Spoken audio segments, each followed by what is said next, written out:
والدین کے حقوق کے بارے میں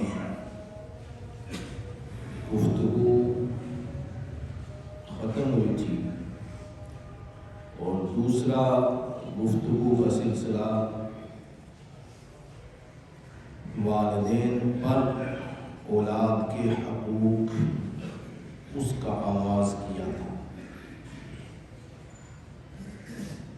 اس کے ضمن میں ہم نے اس بات پر بڑی تفصیل کے ساتھ بحث کی تھی کہ والدین پر اولاد کا حق ہے،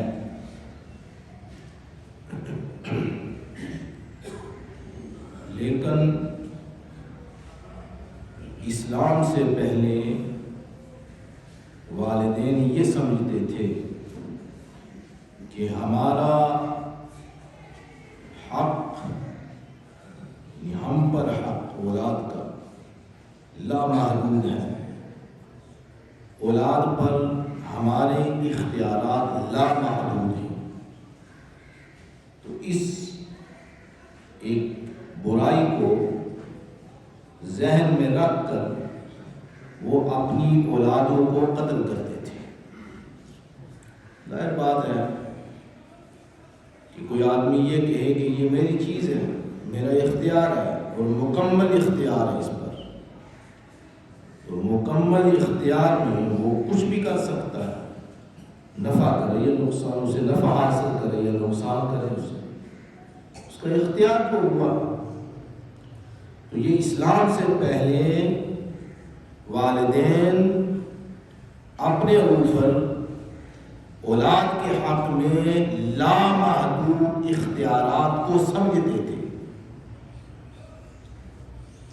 لیکن اسلام نے یہ بات واضح کر دی کہ ہر شے پر لامحدود اختیارات میرے ہیں۔ اللہ کے لامحدود اختیارات ہیں کسی بھی چیز پر، کیونکہ وہ اس کی پیدا کردہ چیز ہے، ہر چیز کا خالق ہے۔ اللہ خالق کل شیء، ہر شے کا خالق میں ہوں، وہ علی کل شیء وکیل، اور ہر شے پر لامحدود اختیارات میرے ہیں اور ہر شے کا وکیل میں خود ہوں۔ یہ اللہ نے ارشاد فرمایا۔ اور پھر اولاد جو تمہیں عطا فرمائی، اس پر لامحدود اختیارات میرے ہیں۔ تمہارے پاس ایک امانت ہم نے رکھی ہے اولاد کی صورت میں، تم نے امانت کی کیا کرنی ہے؟ حفاظت کرنی ہے۔ اور اسی اولاد پر لامحدود اختیارات کی وجہ سے اپنی اولاد کو نشو و نما نہیں کرتے تھے، ان کی ترقی کا باعث نہیں بنتے تھے، کیا کرتے تھے؟ اولاد کشی کرتے تھے، اولاد کو قتل کر دیتے تھے، ختم کر دیتے تھے۔ اس کا ذکر اللہ نے ارشاد فرمایا، زُيِّنَ وَكَذَلِكَ زُيِّنَ لِكَثِيرٍ مِّنَ الْمُشْرِكِينَ قَتْلَ أَوْلَادِهِمْ، فرمایا مشرکوں کو شیطان نے یہ بات مزین کر کے دکھائی تھی کہ اپنے اولادوں کو قتل کرو۔ وہ اپنی اولادوں کو کیا کرتے تھے؟ قتل کر دیتے تھے۔ دوسرے مقام پر ارشاد فرمایا، قد خسر الذین قتلوا اولادهم سفہا بغیر علم، فرمایا جو اپنی اولادوں کو قتل کرتے ہیں بیوقوف لوگ ہیں، بغیر علم، جاہل۔ دو لفظ ارشاد فرمایا بیوقوف ہے جو اپنی اولادوں کو قتل کرتے ہیں، اور بغیر علم، فرمایا جاہل ہیں، انہیں علم نہیں۔ لہذا ارشاد فرمایا کہ یہ جو چیز تھی یہ شیطان نے ان کے لیے مزین کی تھی کہ اپنے اولاد کو قتل کر دے۔ ایک سوال، دوسرا سوال اس کا یہ تھا فقر و فاقہ، یہ بھی پچھلے جمعہ المبارک میں ہم نے بحث کی تھی کہ فقر کی وجہ سے کہ اولاد میری ہے تو میرے ساتھ کھانا کھائے گی، اولاد میری ہے تو مجھے اس کو کھلانا پڑے گا، میری شریک بنے گی، اور میں خود ہی فاقے کا شکار ہوں تو میری خود اولاد بھی فاقے کا شکار ہوگی. تو اس وجہ سے اپنے اولاد کو کیا کرتے ہیں؟ قتل کرتے ہیں. اللہ نے ارشاد فرمایا وَمَا مِن دَابَّةٍ فِي الْأَرْضِ إِلَّا عَلَى اللَّهِ رِزْقُهَا، فرمایا زمین پر ہر شے چلنے والی اس کی رزق کا ذمہ دار نہیں ہو، اس کے رزق کا ذمہ دار نہیں. ماں لفظ ماں، لفظ ماں بار بار عرض کر چکے کہ یہ لفظ ایسا ہے جس میں پوری مخلوق کو اگر سمونا چاہے تو سمو سکتے ہیں. فرمایا جو چیز بھی زمین پر چلنے والی ہے،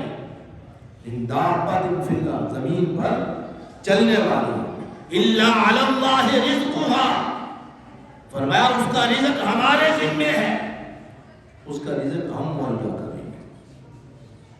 حضرت باجید بستامی رحمۃ اللہ علیہ ایک امام صاحب تھے، ان کے پیچھے انہوں نے نماز پڑھی. نماز پڑھنے کے بعد امام صاحب سوال کیا یا حضرت آپ کا رزق روزی کیسے چلتا ہے؟ حضرت باجید بستامی بہت بڑا نام ہے صوفیاء میں، صوفیاء اکرام میں بہت بڑا نام ہے. جتنے بھی سلاسل صوفیاء ہیں اگر وہ اوپر جائیں تو وہ درمیان میں آتے ہیں، وہ درمیان میں آتے ہیں، یعنی ان سے گزر کر فیض کے راستے جو ہیں ان سے گزر کر فیض آتا ہے. وہ نماز پڑھ رہے تھے، وہ ان کے بڑے فضائل ہیں.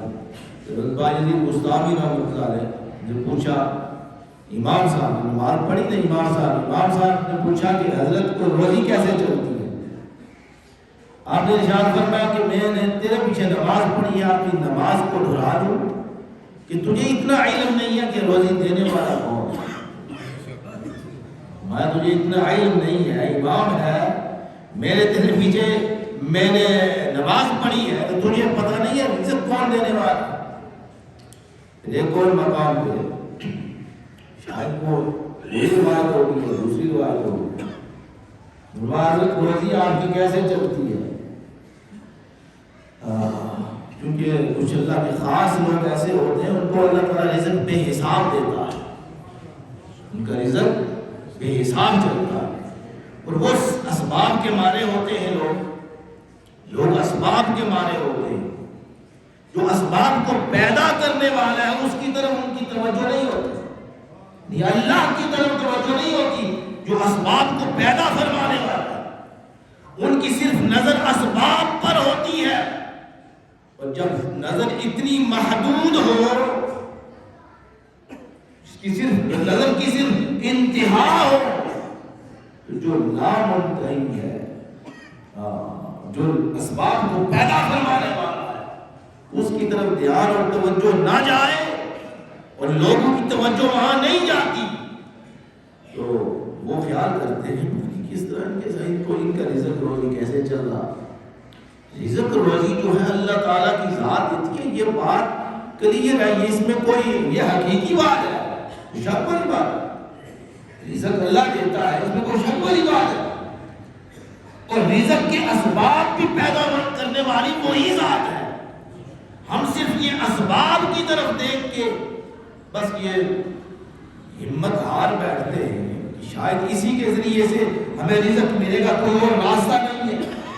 اللہ نے ارشاد فرمایا یہ تو بہت لمبا مضمون ہے، فرمایا وَمَن يَتَوَکَّلْ عَلَى اللَّهِ فَهُوَ حَسْبُهُ، فرمایا جو اللہ پر بھروسہ کرتا ہے اللہ اس کے لیے کافی ہو جاتا ہے.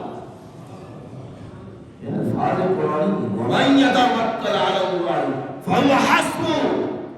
اور اس پر میرے والد صاحب کو زبردست قسم کی بحث فرماتے تھے کہ جو اللہ پر بھروسہ کرتا ہے اللہ اس کے لیے کیسے کافی ہوتا ہے.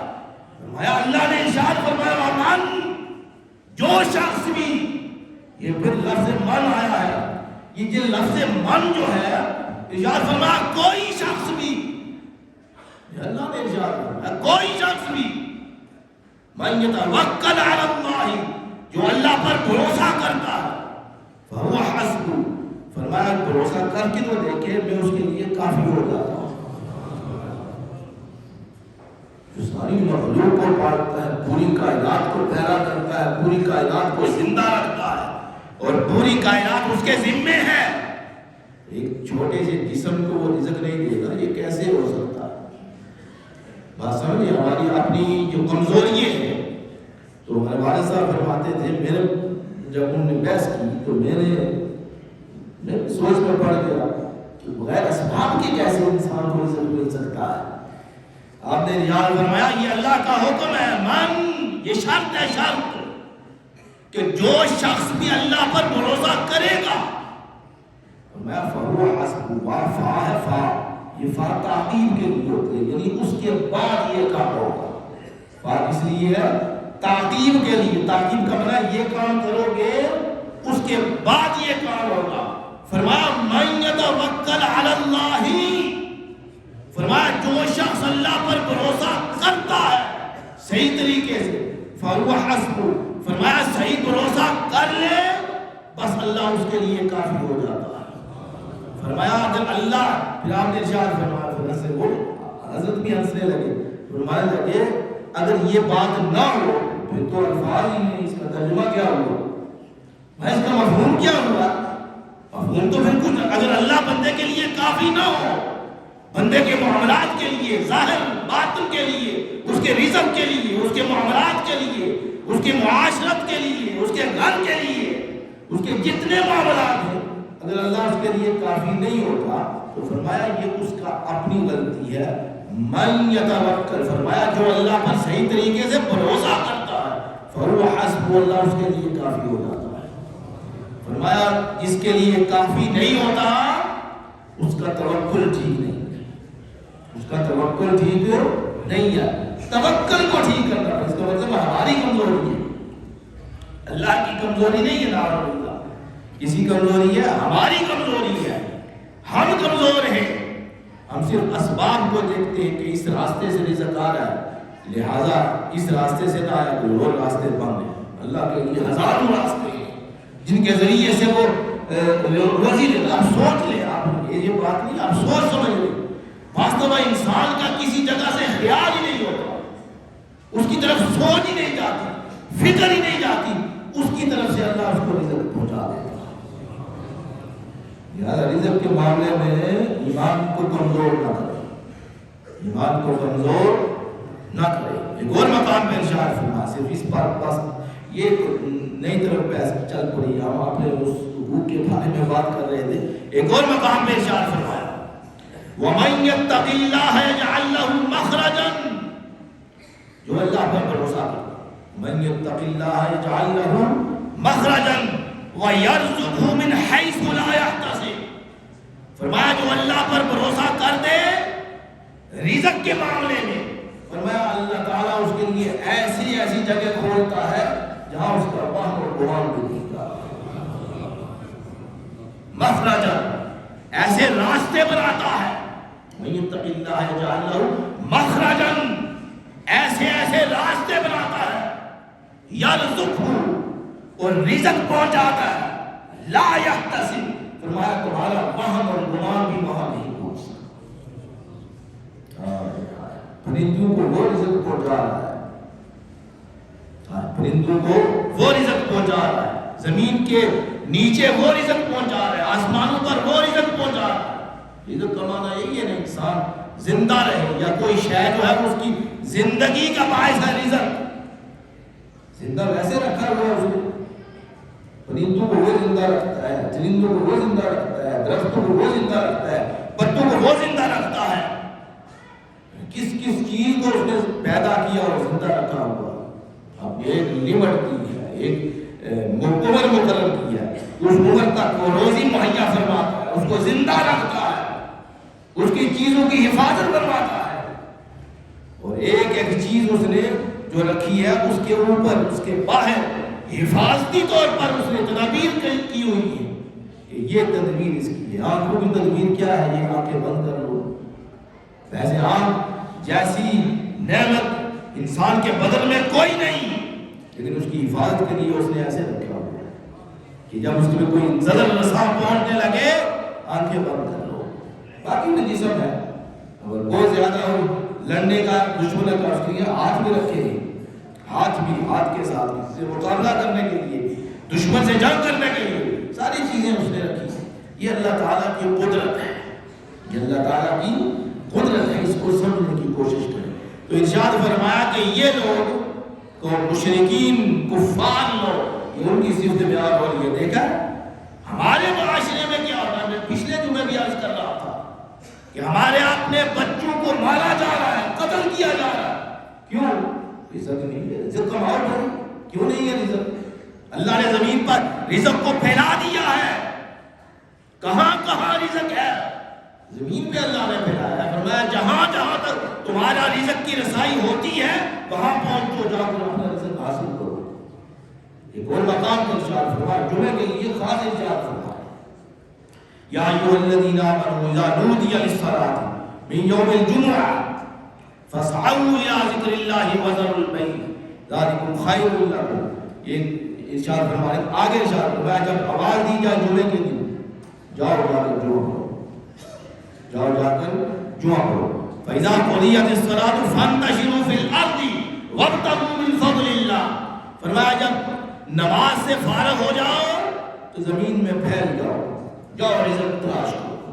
اللہ کا فضل یہاں یہ فرمایا فَإِذَا قُضِيَتِ الصَّلَاةُ، جمعے کے دن کے لیے فرمایا.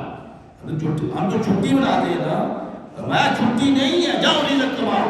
فرمایا فَإِذَا قُضِيَتِ الصَّلَاةُ فَانتَشِرُوا فِي الْأَرْضِ وَابْتَغُوا مِنْ فَضْلِ اللَّهِ. فرمایا نماز پڑھ چکو، نماز پڑھنے کے بعد زمین میں منتشر ہو جاؤ، جاؤ اللہ کے فضل کو تلاش کرو. اللہ نے زمین پر رزق کو پھیلا دیا ہے، اور جہاں جہاں جس کا رزق مہیا ہے وہاں وہاں سے اسے رزق ملتا ہے. اللہ اور دیکھیں نا، بعض من بڑے دور کا سفر کرتا ہے، ہمارا رزق مل جاتا ہے. اور کوئی آدمی دور تک سفر کرتا ہے ویسے ہی واپس لوٹ جاتا ہے، اس کا وہاں رزق نہیں ہوتا. لہذا فرمایا رزق کی تلاش کرو. فاسعوا، فرمایا فَإِذَا قُضِيَتِ الصَّلَاةُ فَانتَشِرُوا، انتشار کا مطلب پھیل جاؤ اور جا کر اپنا رزق تلاش کرو. تو اللہ نے ہمارا رزق زمین پر پھیلا دیا ہے، جہاں تمہیں رزق ملتا ہے وہاں سے جا کر کیا تلاش کرو. تو اب ارشاد فرمایا کہ یہ کیوں رزق نہیں ملے گا بھائی؟ اللہ نے فرمایا ہے کیوں رزق نہیں ملے گا. اولاد تمہارے ذمہ آ گئی ہے تو تم اس کی رزق کو رزق مہیا نہیں کرتے. کیوں بھائی؟ تمہاری ذمہ داری ہے، تمہارا فرض ہے، تم پر واجب ہے کہ اپنے اولاد کے لیے کیا کرو، مہیا کرو رزق. فرمایا وَلَا تَقْتُلُوا أَوْلَادَكُمْ خَشْيَةَ إِمْلَاقٍ. فرمایا غربت کے خوف کی وجہ سے، یہ الفاظ ہے. فرمایا غربت کے، فقر کے خوف کی وجہ سے اولادوں کو قتل نہ کرو. نحن نرزقهم وإياكم، انہیں بھی رزق ہم مہیا کریں گے اور تمہیں رزق بھی ہم دیں گے. دوسرے مقام پر پھر ارشاد فرمایا ولا تقتلوا اولادکم من املاق. فرمایا فقر کی وجہ سے اولادوں کو قتل نہ کرو. نحن نرزقكم وإياهم، تمہیں بھی رزق ہم دیں گے، ان کو رزق بھی ہم مہیا فرمائیں گے. لہذا اس طرح نہ کرو، اولاد کو فقر کی وجہ سے قتل نہ کرو. پھر یہ اس کے بعد اولاد کی تعلیم اور تربیت کی باری آتی ہے. پہلا حق جو ہے وہ والدین کو تسلیم کروایا ہے کہ اپنی اولاد اس کو مارو نہ، قتل نہ کرو، اس کی حفاظت کرو، اس کے جینے کا حق ہے، اسے جینے کا حق دو، اس کی نشو و نما کرو. ارشاد فرمایا والوالدات یرضعن اولادهن حولین کاملین. فرمایا والدین پر ہے، حق ہے اولاد کا کہ کیا کریں، انہیں دودھ پلائیں، بچے کو دودھ پلائیں 2 سال تک، 2 سال تک پرورش کرے والدین. اور اس کے مصارف کا تعلق باپ کے ذمہ رکھا. دودھ پلانے کا مصارف، مصرف، دودھ جو پلانے کا خرچہ ہے، فرمایا یہ کس کے ذمے ہے؟ باپ پر ہے۔ کھانا پینا، خبرگیری کرنا، نگرانی کرنا، خرچ کرنا، کفالت کرنا، نابالغی تک، جب تک وہ بالغ سمجھدار ہوتا ہے، جب تک وہ سمجھدار ہوتا ہے اس وقت تک۔ ارشاد فرمایا بچہ والدین کے پاس امانت ہے، امانت، اس امانت کی حفاظت کرو، اور اس کی حفاظت کے بعد ارشاد فرمایا کہ اس کی تعلیم اور تربیت کا بندوبست کرو، اس کی تعلیم اور تربیت کا بندوبست کرو۔ پہلے جو ارشاد فرمایا ظاہری تھی، جسمانی لحاظ کے نشو و نما تھی، اب جو ارشاد فرمایا اولاد کی باطنی تربیت ہے، تعلیم باطنی تربیت ہے۔ قرآن پاک نے ایک مختصر سے فقرے میں اور بڑے جامع انداز سے ارشاد فرمایا یا ایھا الذین آمنوا اہل ایمان قوا انفسکم واہلیکم نارا، فرمایا اپنے آپ کو بھی بچاؤ آگ سے، اور اپنے اہل کو، اپنی اولاد کو بھی بچاؤ اس سے، آگ سے۔ اپنے آپ کو، اپنے اہل کو آگ سے بچانا فرض ہے، اور مقصود اس سے یہ ہے کہ تمام برائیوں سے، خرابیوں سے اور ہلاکتوں سے حفاظت کرنا مقصود ہے، کہ کہیں ایسے نہ ہو کہ انسان آگ میں گر جائے۔ کہ سب سے پہلے تم پر اس کی تعلیم کی ذمہ داری ہے کہ اس کی تعلیم دو، اس کو کیا کرو؟ تعلیم دو۔ تعلیم، کیونکہ بچہ جو ہوتا ہے اس کی ترتیب بالکل صاف ہوتی ہے، اس کی ترتیب بالکل صاف ہوتی ہے، اور اس پر جو کچھ نقش کریں گے وہ نقش ہو جائے گا۔ اب دینی تعلیم ضروری ہے، اس کو فرض قرار دیا گیا ہے۔ دینی تعلیم دینا، اپنی اولاد کو اس کی تربیت کرنا، اس کے اخلاق کو درست کرنا، اس کو دینی تعلیم دینا، یہ سارے کا سارا والدین پر ضروری ہے۔ وہ والدین جب بوڑھے ہوتے ہیں اس وقت یہ توقع رکھتے ہیں اور امید رکھتے ہیں اولاد سے کہ یہ ہماری ہم کی حفاظت کریں گے اور ہماری خدمت کریں گے، ان سے پہلے سوال یہ ہے کہ انہوں نے ان کی دینی تعلیم کر کے یہ سمجھایا تھا کہ والدین کی کیا حقوق ہیں۔ اب یہ تو سمجھاتے نہیں ہیں، ہم دینی تعلیم نہیں دیتے، ان کی اخلاقی تربیت نہیں کرتے، دین انہیں نہیں سکھاتے، جہاں والدین کے حقوق ملتے ہیں اور ان کو چھوڑ کر بس دنیاوی تعلیم کے پیچھے پڑے رہتے ہیں۔ ممنوع نہیں ہے دنیاوی تعلیم، لیکن پہلے دینی تعلیم ہے تاکہ سمجھ تو آئے کہ والدین کا حق کتنا ہے۔ جب یہ سمجھائیں گے انہیں تو ان کی ذہن نشین کریں گے، پھر وہ بڑے ہو کر تمہاری خدمت کریں گے۔ اور اگر دینی تعلیم نہیں دیں گے تو پھر توقع مت رکھیں، بالکل پھر مت توقع رکھیں کہ اولاد تمہاری حقوق کی حفاظت کرے گی، تمہاری خدمت کرے گی۔ کیوں کرے بھائی؟ تم نے ان کی تربیت کیسے کی ہے؟ انہوں نے بڑے بڑے کالجوں اور یونیورسٹیوں میں نہیں یہ تعلیم دیتے، یہ قرآن اور حدیث سے تعلیم ملتی ہے کہ تمہارے والدین بوڑھے ہو جائیں تو انہیں ان کے سامنے اف بھی نہ کرو، ان کے سامنے اف بھی نہ کرو۔ یہ تعلیم کس نے دی ہے؟ کس نے دی؟ یونیورسٹی نے دی ہے؟ کسی کالج نے دی ہے؟ نہیں، یہ دین نے تعلیم دی، اسلام نے تعلیم دی ہے۔